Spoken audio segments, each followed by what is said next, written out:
dito sa ating programang live dito sa Al-Burhan Masjid. Kanina napansin natin masyado talagang mainit ang talakayan nila. Hanggat maaari nga si Karasid nga kanina umaangal sa akin. Muslim ako pero ako pa ang nagbibigay ng time kay Brother Henry. Salamat.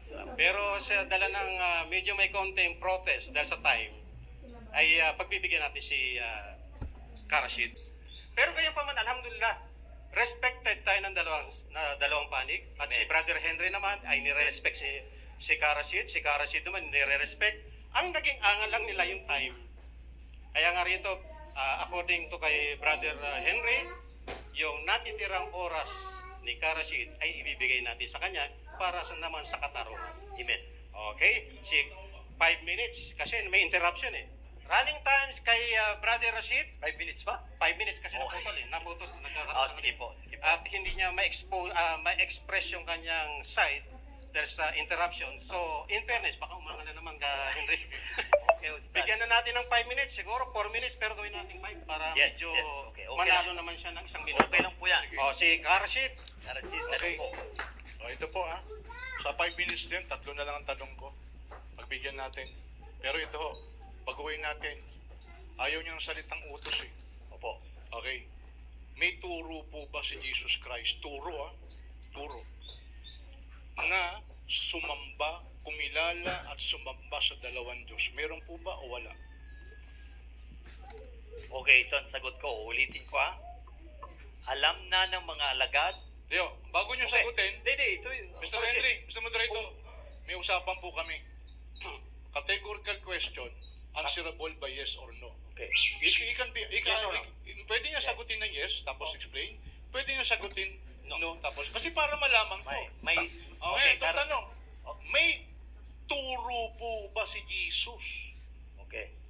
Kumilala ng dalawang Diyos at sumamba sa dalawang Diyos. Meron o wala? Dalawa na yung tanong mo.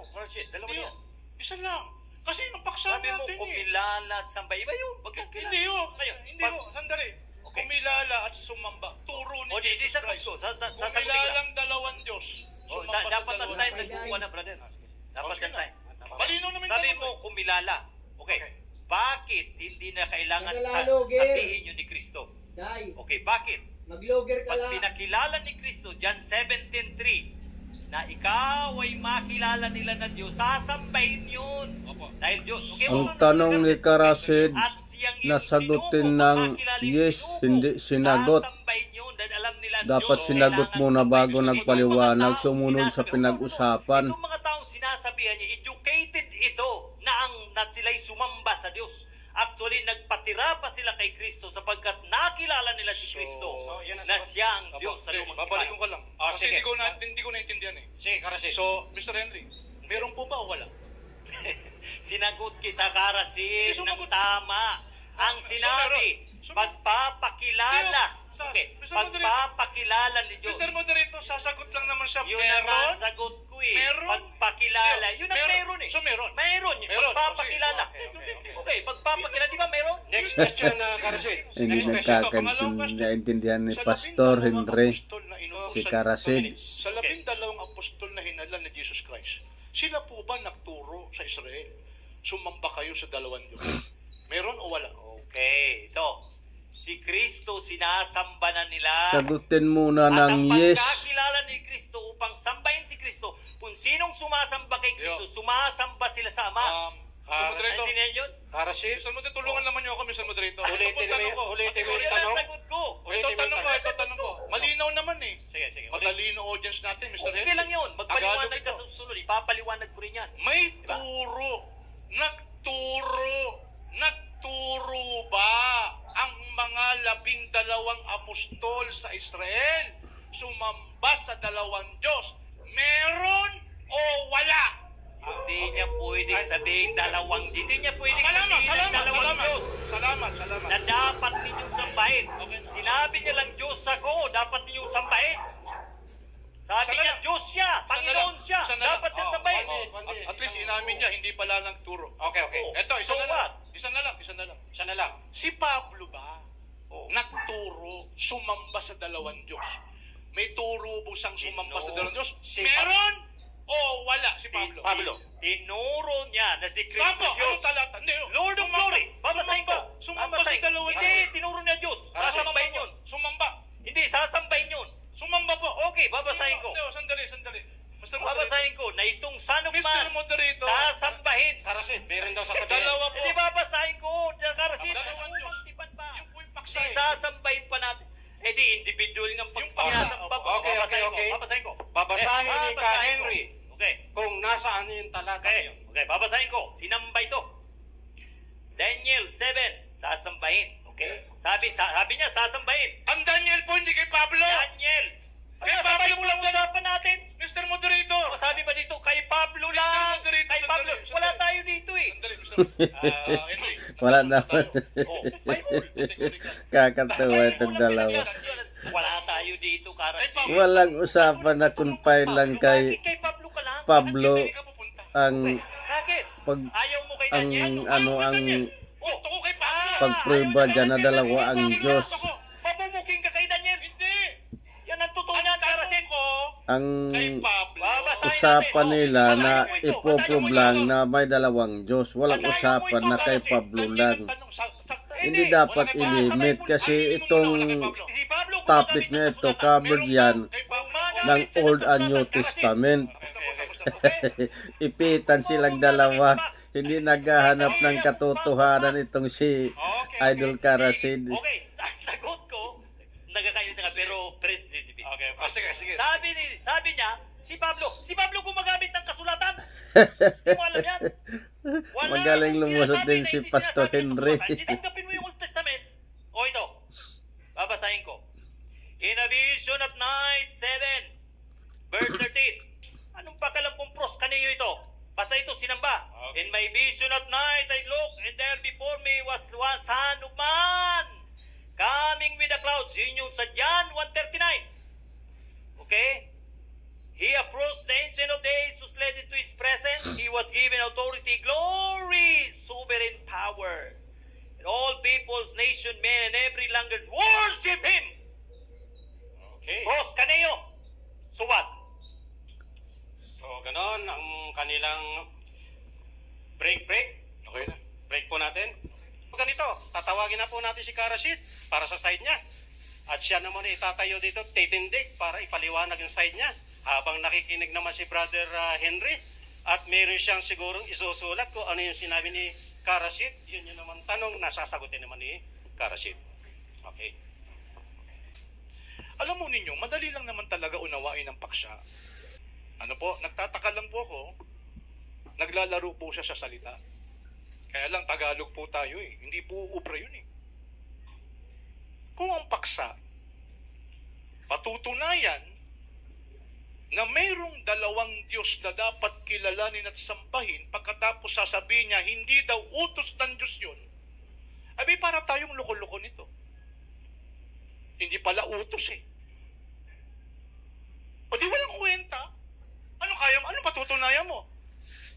Nagpaksa ka, affirmative side ka, pagkatapos, sinasabi mo ngayon, hindi naman utos to ng Diyos eh. O di wala ka napapatunayan, yung palang giniba mo sarili mo. Diba? Nagtayo ka ng monumento sa EDSA, hindi pala utos. Anong gagawin sa monumento mo? Di ka sisirain niya, wawasakin?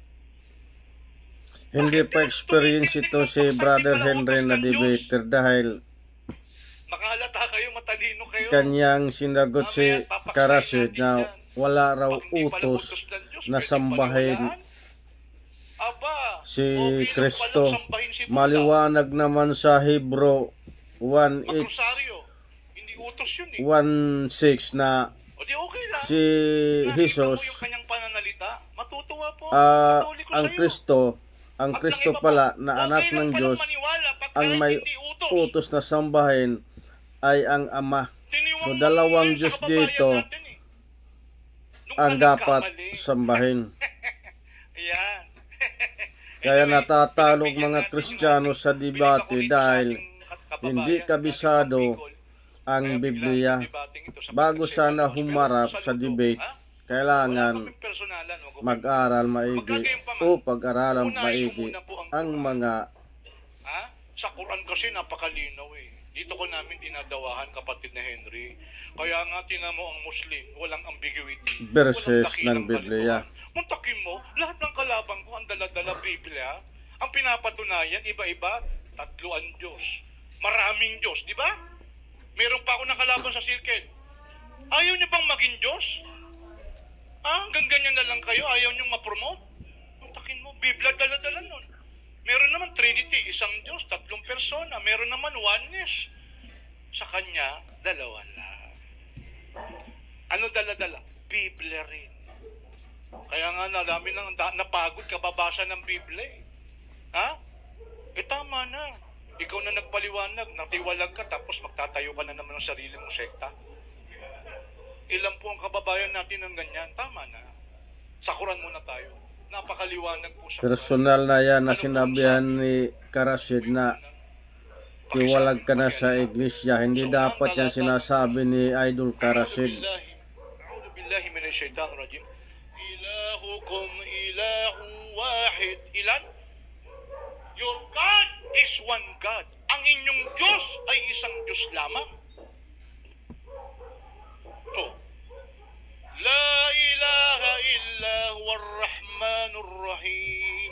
The most merciful, ang pinakamawain, ang pinakamahabagin. Ilan? Isa. Mamaya tatapatan natin sa Biblia. Ano pa? Alif Lam Mim. Allahu la ilaha illa huwal hayyul qayyum. Hindi lang isa, nilinaw pa. Anong sabi?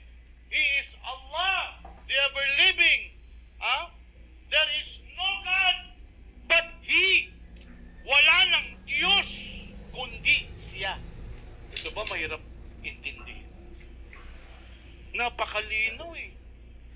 Hindi na kailangan ng magic, sprigitic-matic, gymnastic, etc. Okay talaga si Idol Karasid. Hindi na subject for many interpretation. Nakakabigay ng saya sa Ano po kanyang mga aksyon. ang hikma? Bakit hindi po pwedeng maraming Diyos o isang Diyos? Basahin po natin ang aya, sunod po, ano pong sabi dyan. Ayan. Ito pa. Meron pa. Ayatul Kursi. Yung binasa po niya kanina. Allahu la ilaha illa huwal hayyul qayyum. Siya si Allah. Wala nang Diyos maliban sa Kanya.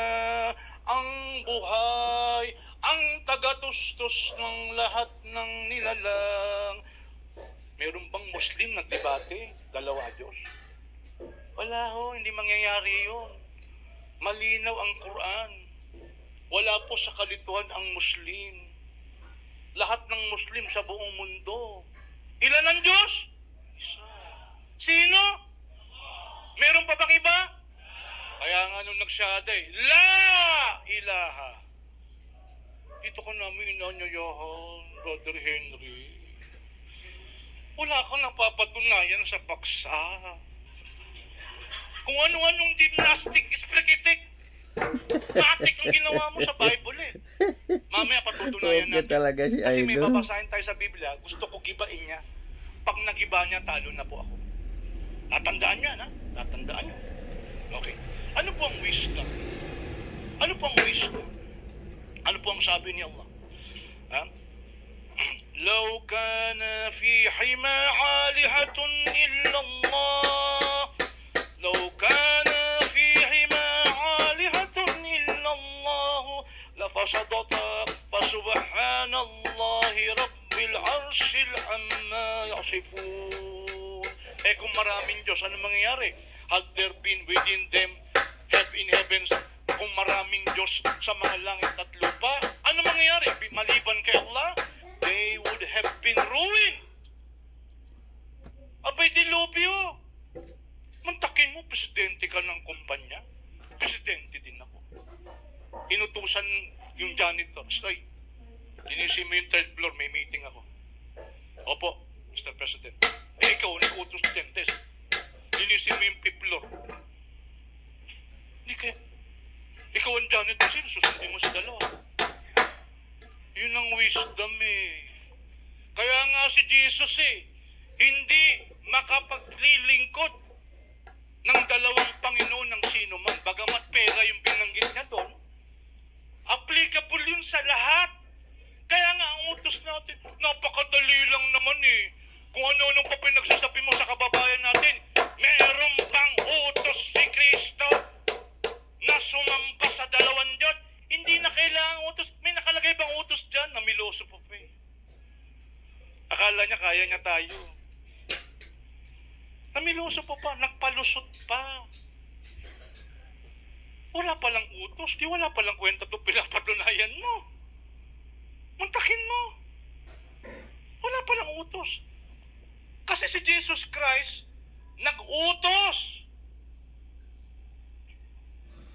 Una-una, sabi niya sa 4 Diyos kinuot niya yung Old Testament 4 Diyos ng Mateo, lumayo ka Satanas, sapagkat nasusulat, sa Panginoon Diyos mo lamang ikaw sasamba, at siya lamang yung paglilingkuran. Sige, gibain mo yan. Sipa. Ilang minutes na lang? Warning mo, baka mataranta ako sa... 10 minutes? Ang bilis naman, Mr. Moderator. Anong oras ako nagsimula? Wala pa, hindi ba na mo-monitorin ito? Paki-monitor naman yung time. Para naman tayong... Bakit 10 minutes? Napaka-imposible naman na. Ano oras ako nagsimula? Paki-monitor yung time, please. Paki-monitor. Wala tayong... Para tayong ngayon lang nakipagdebate di ba? Ano po sabi rito? Ayan. That you were... ano po utos sa Quran? Pakinggan nyo, sa panahon ni Propeta Noe. Sabi ho doon, lakad kafaral... Ganito ang aya. Lakad arsalna Nuhan ila qawmi inni lakum nadirun mubin.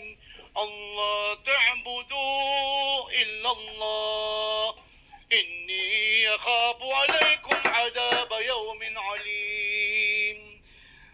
Sinugo si Noe, sinugo ni Allah. Ano turo? Allah ta'budu illallah, na huwag kayong sasamba maliban kay Allah. Kaya nga, bilin pa sa Quran, wala tad'una min dunillah, huwag kayong manalangin kundi tanging kay Allah lamang. Ang linaw huwag kayong sumamba kundi kay Allah. Allah ta'budu illallah, wala tad'una min dunillah. Huwag kayong manalangin kundi tanging kay Allah lamang. Kaya kita mo Muslim, walang kalituhan. Walang kalituhan. Ba't naman sa Bible, ang dami-daming pagkalito? Tinira mo pa yung Trinitarian, lagot ka sa Trinitarian. Hindi akong tinira mo, Trinitarian Ano pa?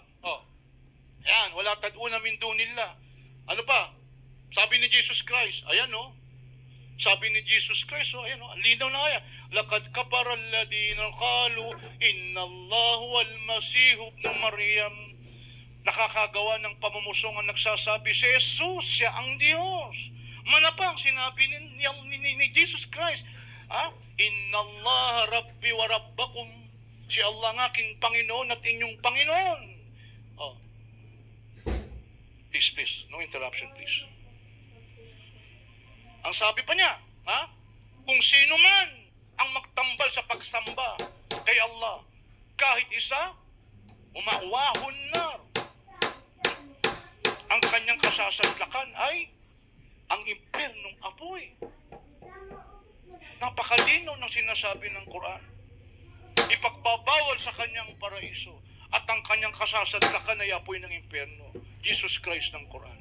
Nakita mo, hindi lang highly emphasized na isa lang ang Diyos, kundi ang Diyos din si Allah, wala nang Diyos liban pa sa Kanya, siya lang ang dapat sambahin, at sa Kanya lang dapat manalangin. Ang linaw At may consequences, kapag ikay nagtambal sa Kanya,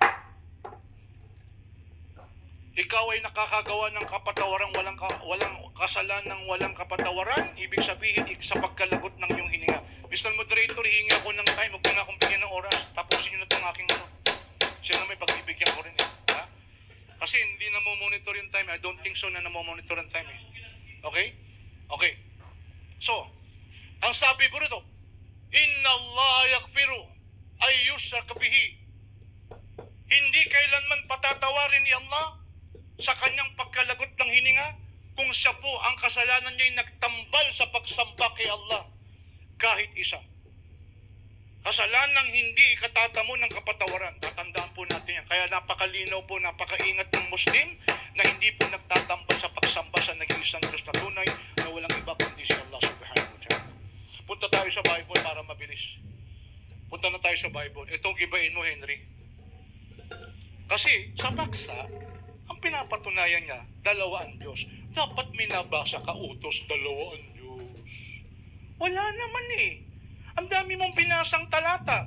Binasa mo yung Juan 8:16, 18. Wala namang nakalagay doon eh. Diyos si Kristo eh. Tinatanong, ikaw ba Kristo? Hindi naman ikaw ba Diyos? Hindi naman eh. Dalawa Diyos? Hindi ganon. Walang ganon talata. I challenge you, walang ganon talata sa Juan 8 na pinasa mo. Na dalawa ang Diyos na dapat sambahin. Oh. Anong pakiulit? Deuteronomy chapter 4 verse 35. Upang iyong makilala ng Panginoon ay isang Diyos, wala nang iba liban sa Kanya.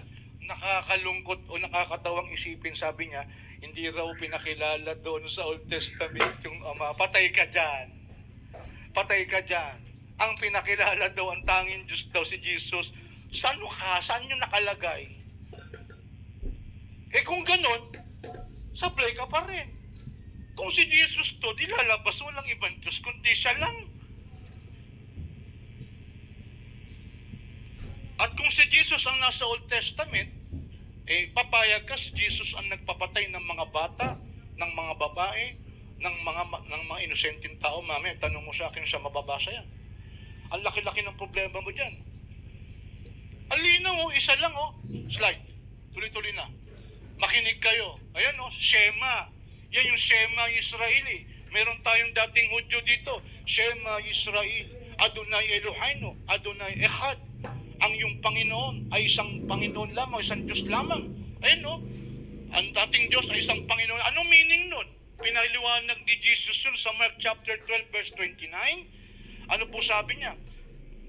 Binaluktot na naman yung pagbabasa.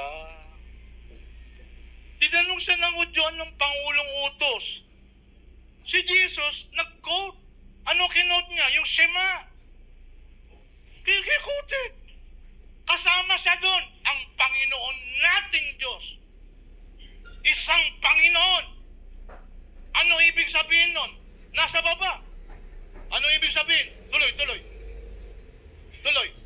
Oh. Ha? Hindi pa. Sige pa.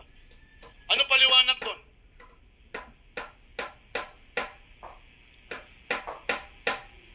Hindi. Ako nababasa. Ano paliwanag ng Shema? Ayon sa mga Hudyong nasabihan niya. Basahin natin yung Marcos. Buti na lang, kabisado ko yung talata eh. Alam niyo, hindi pa ako tuloy, kabisado ko na to eh. Tingnan nyo, sa Marcos 12:29, binasa niya yung Shema. Pagkatapos nagpaliwanag, sabi sa 32, sinabi sa kanya ng skriba, tama ka guro, katotohanan ang sinabi mo na siya'y iisa at wala nang maliban sa kanya. Ayan iisa, wala nang maliban sa kanya. Sino yung wala nang maliban sa kanya? Hindi si Jesus yun. Yun yung Diyos sa Israel. Wala nang iba liban sa kanya. O hindi dalawa. Katunayan sa yung mga talata ng Isayas. Yung Isayas, please. Ano po sabi? Deuteronomy. Ayan wala nang ibang Diyos. Ayan paano to? Ako lang ang Diyos. Henry, paano mo ito kukontrahin?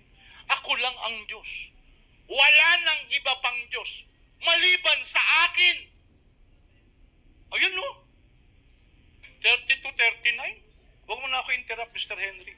Dapat alam mo ito eh.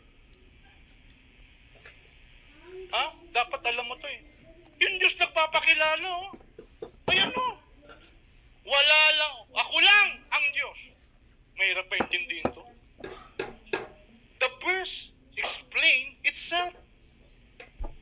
Hindi mo na kailangan ng spiritic-matic dyan. Paano mo ito babaloktutin? Aba, mahalata ka ng tao. Hindi isa lang yan, dalawan. Come on. Ano pa? Ayan. Bakit ganito slide natin? Isaiah 43. Ano sabi dyan? Ha? Walang ibang Diyos na gumawa nito sa inyo, kayo ang mga saksi ko. Ayan, walang Diyos na nauna sa akin at wala ring Diyos na susunod pa sa akin. Paano mo sasabihin, sa Old Testament, hindi pa pinapakilala yung Ama, isang Diyos lang yun, si Jesus, pero later on, dalawa na sila. Hindi, sabi ng Diyos, walang nauna sa akin at walang susunod sa akin. Wala na, isa lang, wala nang Diyos, maliban sa akin, wala nang iba. Mahirap pa intindihin. Sige pa. Ano pa? Ano pa? Tingnan nyo. Itong sabi ng maliban sa akin, 44 ng Isaias, maliban sa akin, wala nang iba pang Diyos. Paano mo kikibain ang talatang yan, Henry? Ayan ang linaw na nababasa ko, isa lang, hindi lang isa, highly emphasized pa, ako lang, wala nang iba.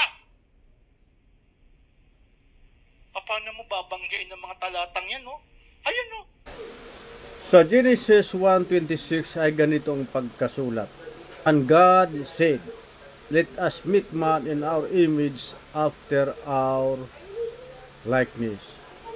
Ang ginamit dito na pronoun ay our, na tumutukoy na hindi lamang ang iisa ang Diyos na nagparticipate sa creation.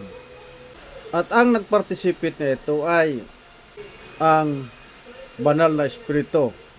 Mababasa natin sa taas sa verse 2 na sinasabi, and the earth was without form and void, and darkness was upon the face of the deep, and the Spirit of God moved upon the face of the water. So, isa na itong banal na espiritu na nagparticipate sa creation. Pagkalikha ng mundo, una ay tubig. Ang banal na espiritu ay pumaibabaw sa tubig at ito ay madilim. At ang isa pang nagparticipate sa creation ay ang Panginoon Kristo. At atin ito mababasa sa John 1:1 and 3. At ganito ang pahayag ni Juan Bautista. In the beginning was the Word, and the Word was with God, and the Word was God. Sa verse 3 sinabi dito, all things were made by Him, and without Him was not anything made that was made. So maliwanag dito na ang pahayag ni Juan Bautista na ang paglikha ng Ama ay sa pamagitan ng anak na si Kristo. At ito ay pinagtibay sa Hebrew 1 verse 6 at ganito ang pagkasulat. At muli, nang dinadala niya ang panganay sa sangkalupaan ay sinasabi, at sambahin siya ng lahat ng mga anghel.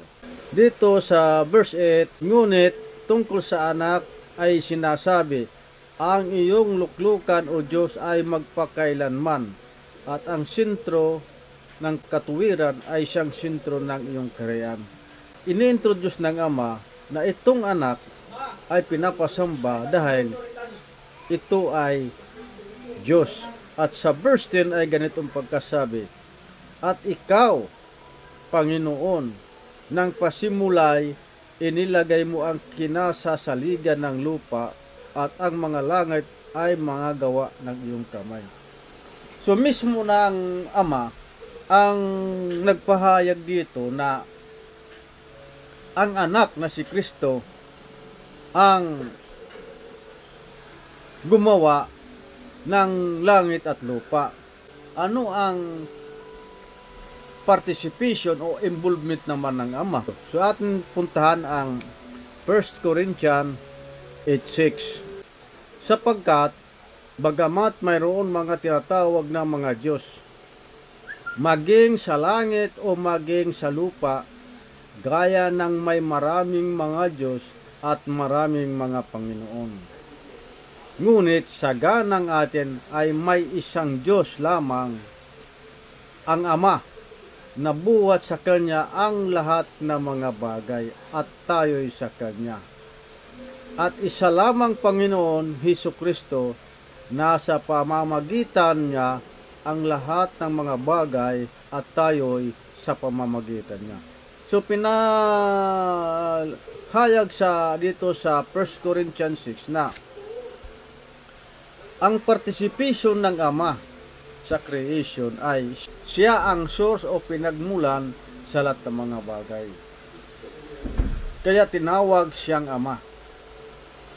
So napakaliwanag sa mga talatang ito na mayroong dalawang Diyos.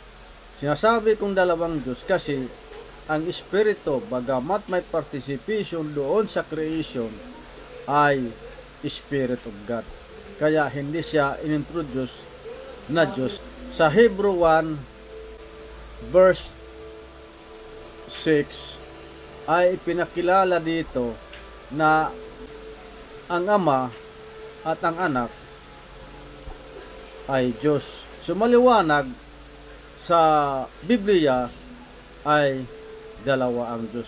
Punta tayo sa Isaiah 44:24 na inatake ni Idol Karasib na iisa lamang raw ang Diyos na naglikha sa langit at lupa. Atin basahin ang Isaiah 44:24. Ganito ang sabi ng Panginoon ng iyong manunubos. Take note, Panginoon na manunubos.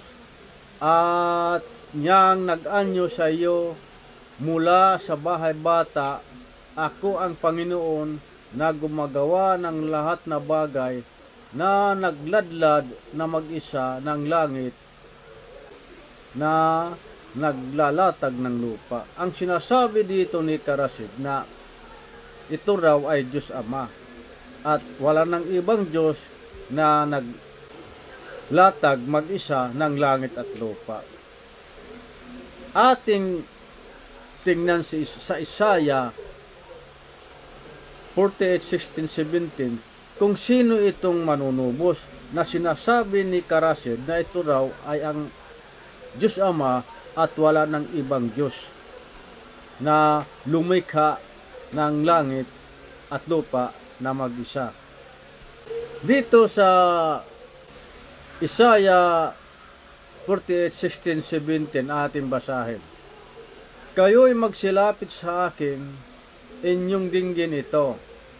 Mula sa pasimula ay hindi ako nagsalita ng lihim. Mula ng panahon na nangyari ito, nandoon nga ako, at ngayon sinugo ako ng Panginoon Diyos at ng Kanyang Espiritu. Ganito ang sabi ng Panginoon ng inyong manunubos na banal ng Israel. Ako ang Panginoon mong Diyos. Ang nagladlad ng langit at lupa doon sa Isaiah 44:24 ay si manunubos, si Kristo yun. Siya ang nag-claim dito sa Isaiah 44:24.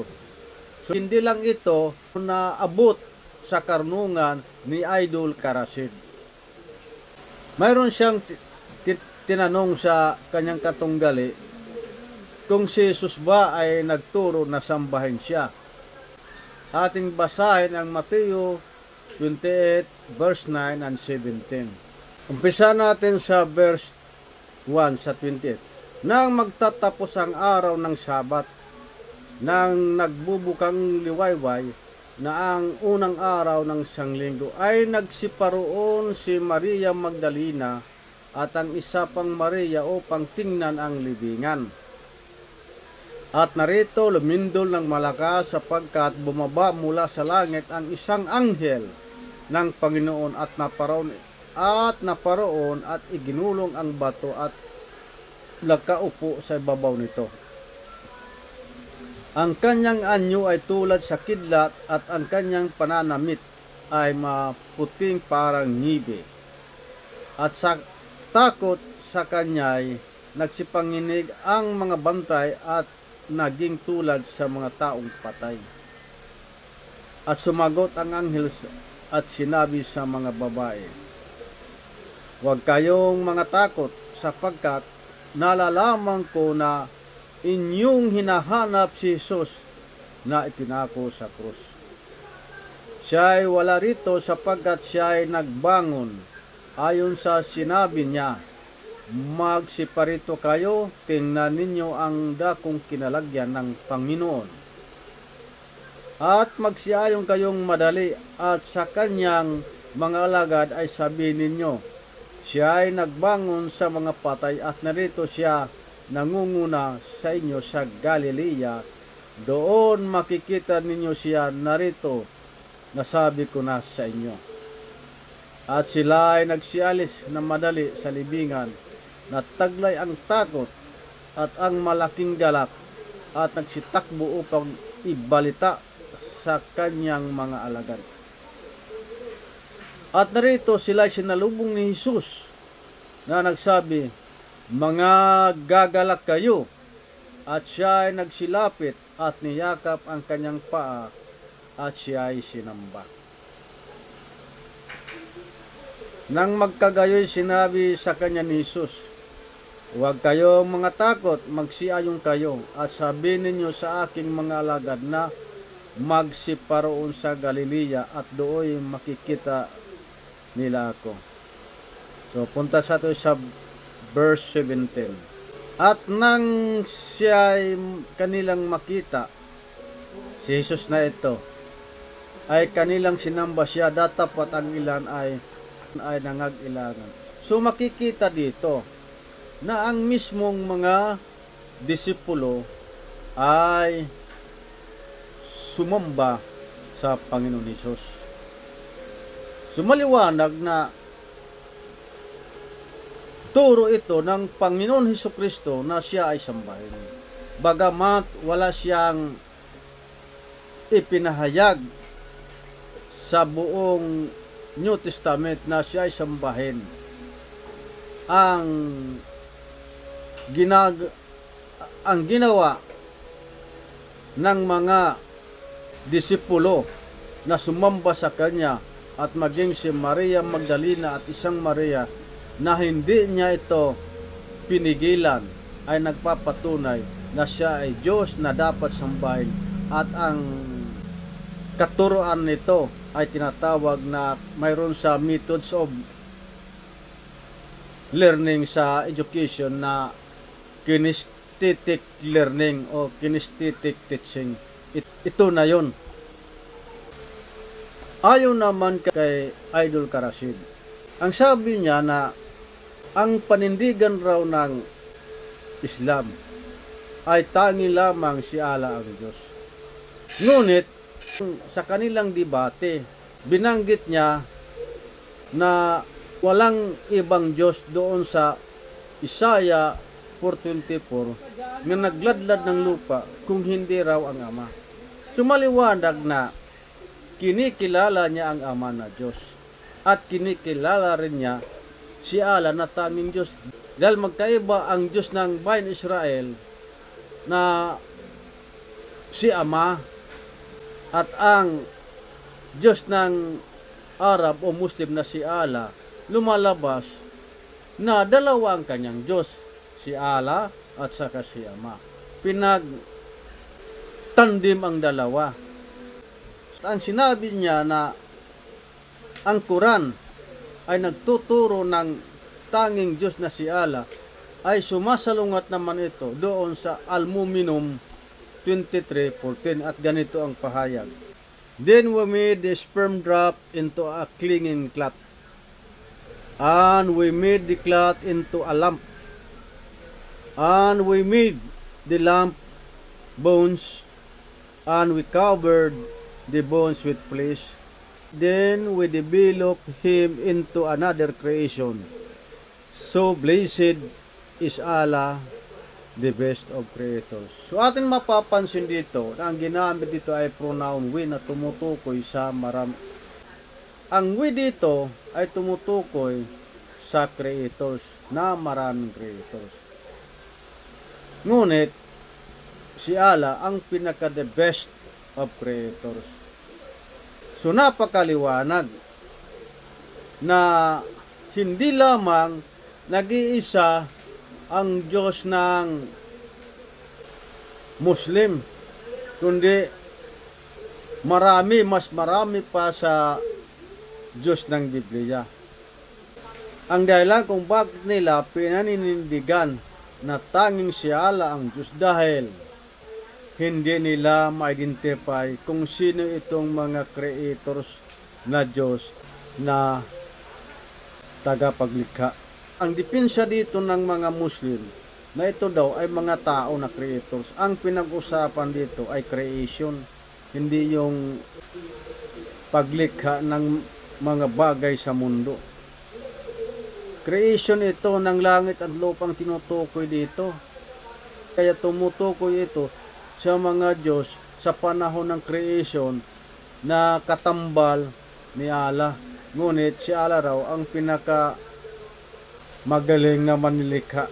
Maliwanag na ang Islam ay hindi nag-iisa na Diyos, kundi marami.